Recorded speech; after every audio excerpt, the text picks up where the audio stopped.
इस मूवी की शुरुआत में दिखाते हैं कि एक जानलेवा वायरस जिसका नाम साइरेन फ्लू है पूरी दुनिया में फैल चुका है और इसकी खबर हर न्यूज चैनल पर चल रही होती है। वायरस पूरी पृथ्वी पर फैल चुका है और माना जाता है अभी तक लगभग 3 अरब लोग वायरस की वजह से मारे जा चुके हैं। अब इंसानों की आबादी बहुत तेजी के साथ नीचे गिरती जा रही है और अमेरिका की सरकार ने लोगों को बचाने के लिए खतरनाक प्लान बनाया है। उन्होंने 5 लाख बंकर बनाने का फैसला किया है और लॉटरी की मदद से उन लोगों को चुना जाएगा जो उसमें रहेंगे और कंडीशन यह है कि एक बंकर में सिर्फ एक ही व्यक्ति रह सकता है और उन्हें वहां पर तब तक रहना होगा जब तक कि इस वायरस का कोई इलाज न मिल जाए और फिर एक बार सब कुछ ठीक हो जाएगा तो लोग आबादी बढ़ाने के लिए फिर से एक साथ रह सकते हैं। फिर हमें बंकर दिखाए जाते हैं जिसमें लगभग 70 साल तक का खाना पीना सब कुछ मौजूद है। बाथरूम में 24 घंटे पानी आता है जो रिसाइकिल होकर फिर से इस्तेमाल किया जा सकता है और बिजली के लिए बंकर में रहने वाले व्यक्तियों को एक्सरसाइज करके बिजली बनानी होती है और खाने के लिए उनको एक प्रोटीन शेक दिया जाता है जिसका नाम सप्लीवर होता है जो एक पाइप से निकलता है। अब बंकर में बाहर के मौसम के हिसाब से बदलाव होते रहते हैं, जैसे जब सुबह होती है तो अंदर धूप वाला मौसम होता है और जब रात होती है तो अंदर चांदनी रात का मौसम होता है। इसी की मदद से लोग अंदाजा लगाते हैं कि सुबह है कि रात है कि दिन है कि क्या है। अब कुछ साल बाद हमें 7 लोगों का एक ग्रुप दिखाया जाता है जो कि एक वीडियो कॉल पे एक दूसरे से बात कर रहे होते हैं। हालांकि वह सब भी अपने अलग अलग बंकर में रह रहे हैं लेकिन फिर भी हर काम वो एक दूसरे की सलाह लेकर करते हैं और इन 7 लोगों का नाम उनके शहर के नाम पे होता है। जैसे बॉस्टन एक सख्त लेकिन नरम दिल वाला आदमी उन लोगों का नेता होता है। उन सभी में से एक ऑरलैंडो नाम का व्यक्ति जो कि बहुत ही गुस्से में होता है, वह अपने सभी दोस्तों को डांटता है और वो उनसे ये भी कहता है कि बाहर की दुनिया कभी भी ठीक नहीं होगी और इसीलिए वो अपनी पूरी जिंदगी यहाँ पे फंसे रह जाएंगे। बॉस्टन और बाकी सभी लोग उसे शांत करने की कोशिश करते हैं लेकिन ऑरलैंडो उनकी बात नहीं सुनता और उनको अपने भयानक अतीत के बारे में बताता रहता है जिसमें उसने 15 लोगों की जान ली थी जिसके लिए उसे उम्र कैद की सज़ा सुनाई गई थी। फिर उनके ग्रुप की एक सदस्य जिसका नाम एटलांटा होता है, वो एक धार्मिक औरत होती है। वो उसकी बात सुनकर उससे नफरत करने लगती है और ग्रुप के बाकी सभी लोग भी उससे नफरत करने लगते हैं और वो ऑरलैंडो से हमेशा के लिए छुटकारा पाना चाहते हैं। अब किस्मत से उनके ग्रुप में एक डेनवर नाम का लड़का होता है जो कंप्यूटर चलाने में माहिर है, यानी कि हैकिंग वगैरह सब कुछ जानता है। वो सबको बताता है कि उसने कुछ ऐसी चीज़ें सीखी हैं जिससे वो ऑरलैंडो की वीडियो कॉल को बंद कर सकता है। हालांकि इस काम में एक परेशानी होती है, अगर उन्होंने ऑरलैंडो की वीडियो कॉल को बंद कर दिया तो उसे वापस कभी भी कॉल नहीं कर पाएंगे। इसका मतलब अगर एक बार ऑरलैंडो की वीडियो कॉल बंद हो गई तो उसे अपनी पूरी ज़िंदगी अकेले बितानी होगी और उसके पास बात करने के लिए कोई भी नहीं होगा। अब इस बात को सुनकर इनके लिए फैसला करना थोड़ा मुश्किल हो जाता है, इसीलिए ग्रुप के सभी लोग वोट करने का फैसला करते हैं।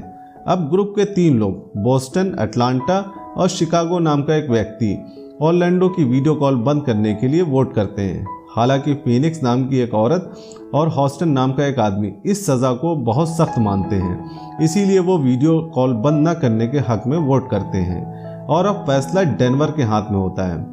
लेकिन इससे पहले वो कुछ कहे ऑरलैंडो उन्हें खुद ही कह देता है कि वीडियो कॉल तुम बंद ही कर दो और वो उन्हें ये भी कहता है कि वो उनके चेहरों को बार बार देखकर पक चुका है और उसकी इस बात को मानते हुए डेनवर ऑरलैंडो की वीडियो कॉल को हमेशा के लिए बंद कर देता है। अब उस रात फीनिक्स को नींद नहीं आती तो वह डेनवर से बात करने के लिए वीडियो कॉल करती है। वो हाल ही में हुई घटनाओं के बारे में बात करते हैं और फीनिक्स कहती है उन्होंने जो किया वो गलत है। हालांकि डेनवर उसे दिलासा देते हुए कहता है कि ये करना उसके लिए सबसे सही बात थी। अब यह हमें पता चलता है कि ये दोनों एक रिश्ते में हैं। इसके बाद 8 महीने बीत जाते हैं और ग्रुप के एक सदस्य के खो जाने के बावजूद अब वो उसके बिना अपनी ज़िंदगी बहुत ही अच्छे से गुजार रहे होते हैं। हालांकि कंप्यूटर में छेड़छाड़ करने की वजह से हॉस्टन के कमरे में मौसम बताने वाली लाइट अजीब तरह से बर्ताव कर रही होती है और इसी वजह से वो काफ़ी दिनों से सो नहीं पाया था। फिर कुछ समय के बाद ग्रुप के सभी लोग वीडियो कॉल पे बात करते हैं और सभी अपने काम के बारे में बताते रहते हैं। ग्रुप के सभी लोगों को अलग अलग काम सौंपे गए हैं। जैसे अटलांटा को ग्रुप के सभी लोगों की सेहत की जानकारी रखनी होती है, जबकि डेनवर को उन सभी को बाहर की दुनिया की जानकारी देनी होती है। वो ये सब एक कंप्यूटर की मदद से करते हैं जो अलग अलग चीज़ें दिखाता है, जैसे अभी तक दुनिया में कितने लोग जिंदा हैं, ग्रुप के सभी लोगों की दिल की धड़कन कैसी चल रही है, और जब सभी अपना काम कर रहे होते हैं तो ग्रुप में सबसे कम काम करने वाला चिकागो बहुत ही बोर हो रहा होता है। वो सभी से कहता है कि वो जो सब कर रहे हैं वो बेकार हो रहा है। उसका मानना है कि वो अब बाहर की दुनिया को फिर कभी नहीं देख पाएंगे। बॉस्टन उसकी बात सुनकर उसे बहुत बुरा भला कहने लगता है, लेकिन तभी चिकागो कंप्यूटर के एक बटन को दबाता है जिसकी वजह से सभी के कंप्यूटर पे एक वीडियो चलने लगती है और वीडियो को हटाया भी नहीं जा सकता, इसलिए सभी को वीडियो देखनी पड़ती है। वीडियो में एक औरत को दिखाते हैं जिसका नाम नडीन है, जिसने बंकर को बनाया होता है।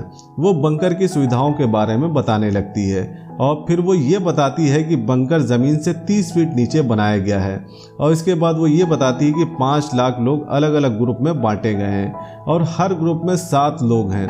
वायरस के पृथ्वी से पूरी तरह खत्म होने तक सभी का काम एक दूसरे को जिंदा रहने में मदद करना होता है। वीडियो के आखिरी में नडीन सबसे कहती है, इस पृथ्वी पर अभी भी इंसानियत की उम्मीद है। अब कुछ दिन बाद ग्रुप के सभी लोग बात कर रहे होते हैं, तभी उनके कंप्यूटर अचानक से बंद हो जाते हैं। हालांकि बॉस्टन को लगता है कि ये कुछ समय के लिए हुआ होगा और ऐसा कभी कभी हो जाता है, लेकिन बाकी सभी को बहुत डर लग रहा होता है क्योंकि बंकर में खराबी आना शुरू तो नहीं हो गई है। अब अजीब बात यह हुई होती है कि उन सभी के कंप्यूटर एक साथ खराब हुए हैं, लेकिन उन सभी के बंकर एक दूसरे से हजारों मील दूर होते हैं। अब बाद में दिखाते हैं कि फीनिक्स डेनवर को कॉल करती है और कहती है कि किसी कमी की वजह से उनके कंप्यूटर खराब हो रहे हैं, और वो ये भी कहती है कि ये कमी तब से आई है जब से कंप्यूटर को हैक करके ऑरलैंडो की वीडियो कॉल को बंद किया गया है। और फिर फीनिक्स डेनवर को फिर से कंप्यूटर को हैक करके ऑरलैंडो को वापस लाने को कहती है, क्योंकि उसे लगता है कि कंप्यूटर को वापस से ठीक करने का यही एक तरीका बचा हुआ है। हालांकि डेनवर उसे फिर से याद दिलाता है कि वो उसे वापस कभी भी नहीं ला सकते हैं, इसीलिए उसे वापस लाने की कोशिश करना ही बेकार है। अब इस बात को सुनकर फीनिक्स बहुत ही ज़्यादा गुस्सा हो जाती है और उसे अपनी ज़िंदगी की कहानी सुनाने लगती है। वो उसको बताती है कि जब वो छोटी थी तो उसके पिता मर गए थे और उसे उसकी माँ ने पाला था, लेकिन जैसे जैसे वो बड़ी होती गई वो नशा करने लगी और बहुत बार घर से भाग भी चुकी है। और एक बार जब उसे अपने नशे का सामान अपने कमरे में नहीं मिलता तो उसे लगता है कि उसकी माँ ने उसकी चीज़ें ले ली हैं, इसलिए वो अपनी माँ से बदला लेने के लिए वो एक कैंची लेती है और अपनी माँ को ही मार डालती है। अब इस सब के बाद उसको जेल हो गई थी और उसको एक बहुत ही सुरक्षा वाली जेल में रखा गया था, लेकिन जब वायरस आया तो उसके बंकर की लॉटरी निकली, तब उसको बंकर में शिफ्ट कर दिया गया था। यही उसकी कहानी है। अब ये कहानी सुनने के बाद डेनवर थोड़ा भावुक हो जाता है और वो उससे वादा करता है कि वो ऑरलैंडो की ट्रांसमिशन लाने की पूरी कोशिश करेगा। अब एक रात आखिरकार वो कामयाब हो ही जाता है और वो फीनिक्स को ये खबर सुनाने के लिए कॉल मिलाता है। वो ऑरलैंडो की वीडियो को देखकर बड़े ही हैरान रह जाते हैं क्योंकि वो अपने बंकर में होता ही नहीं है।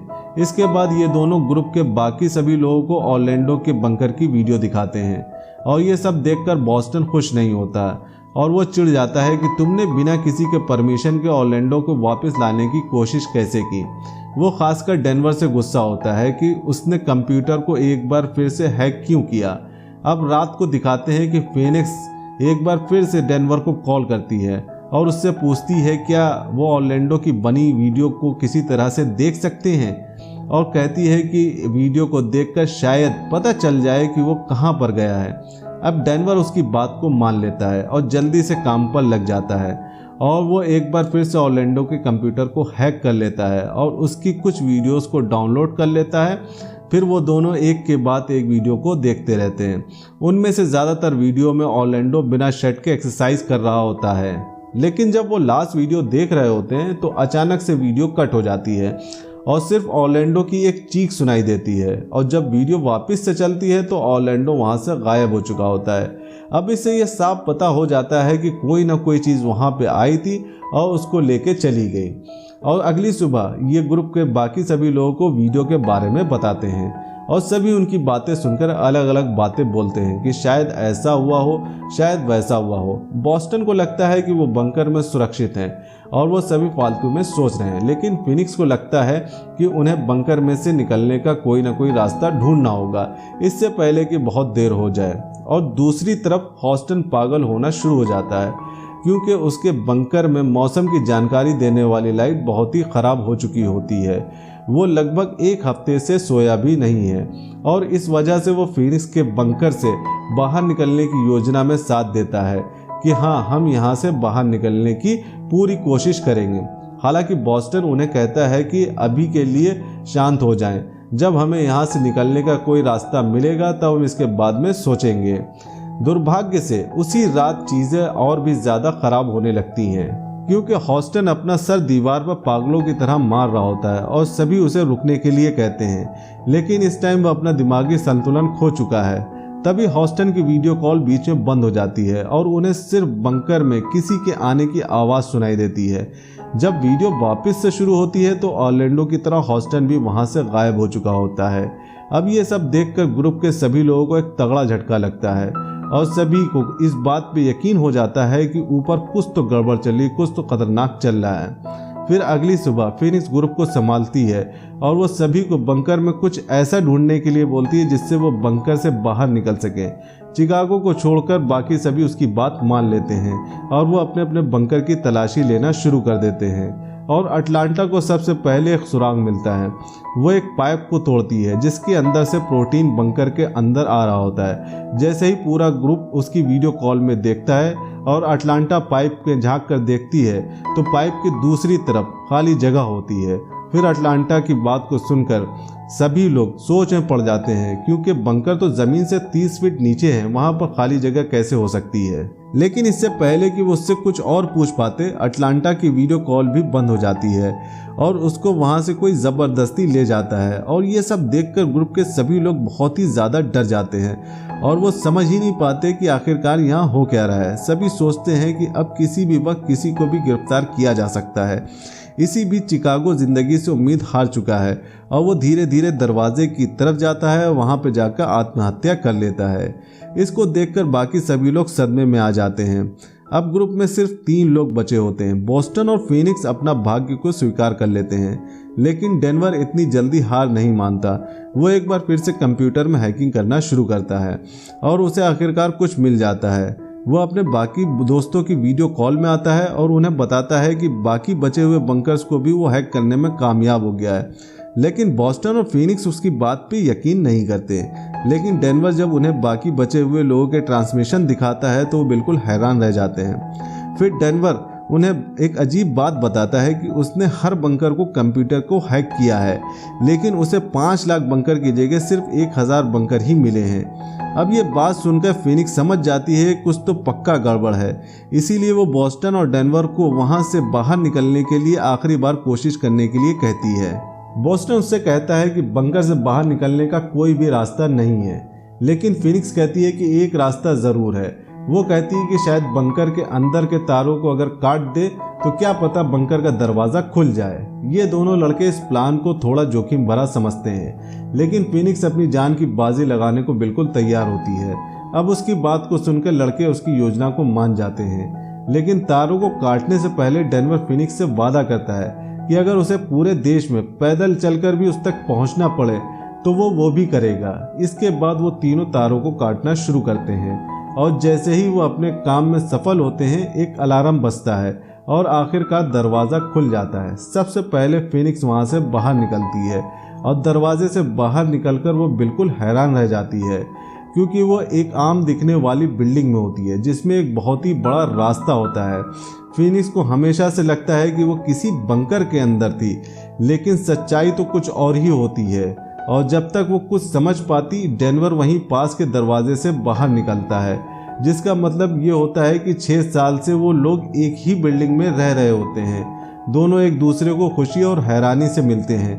तभी बॉस्टन भी एक दरवाजे से बाहर निकलता है। फिर वो तीनों उस अजीब सी बिल्डिंग में छानबीन करने लग जाते हैं जब तक कि वो छत पर नहीं पहुंच जाते। वो 6 साल के बाद सूरज की रोशनी को देखने लगते हैं। इसी दौरान फीनिक्स सीढ़ियों से ऊपर जाती है ताकि वो शहर को बड़े अच्छे से देख सके। वो तो ये देख के हैरान रह जाती है कि सब कुछ तो पहले जैसा है। यहाँ पर तो कुछ भी नहीं बदला, ना ही किसी वायरस के लक्षण दिखाई दे रहे हैं। लोग सड़कों पर चल रहे हैं, सड़कों पर कार वगैरह सब कुछ चल रही हैं।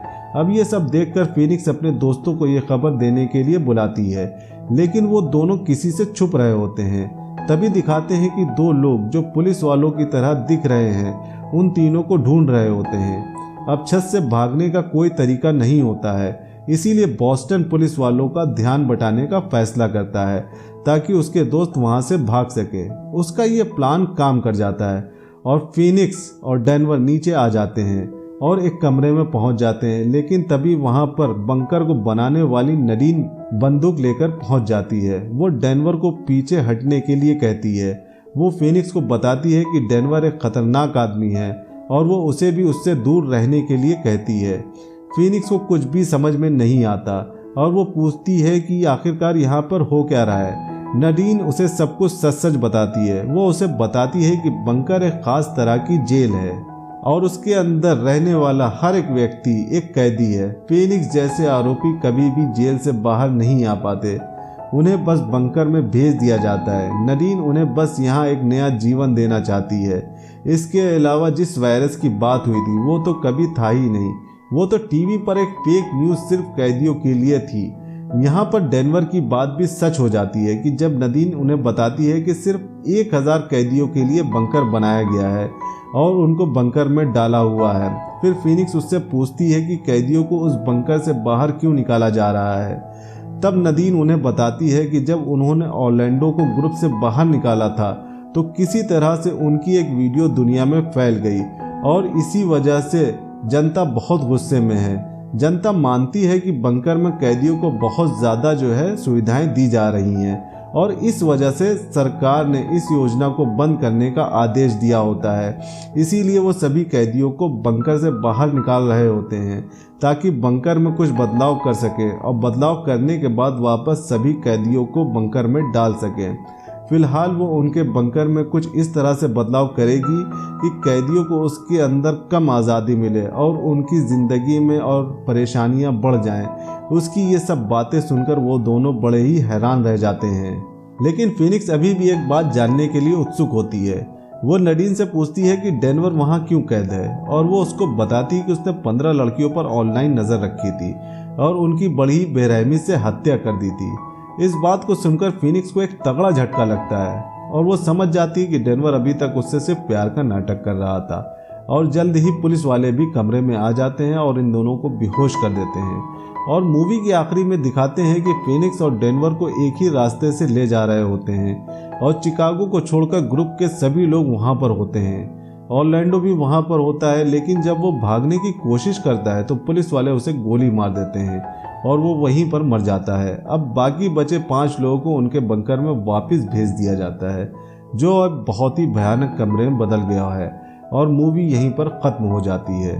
अगर मूवी का एक्सप्लेनेशन पसंद आया हो तो वीडियो को लाइक करिएगा और चैनल को सपोर्ट करने के लिए सब्सक्राइब करिएगा ताकि हम आपके लिए ऐसे इंटरेस्टिंग मूवीज़ के एक्सप्लेनेशन लाते रहें।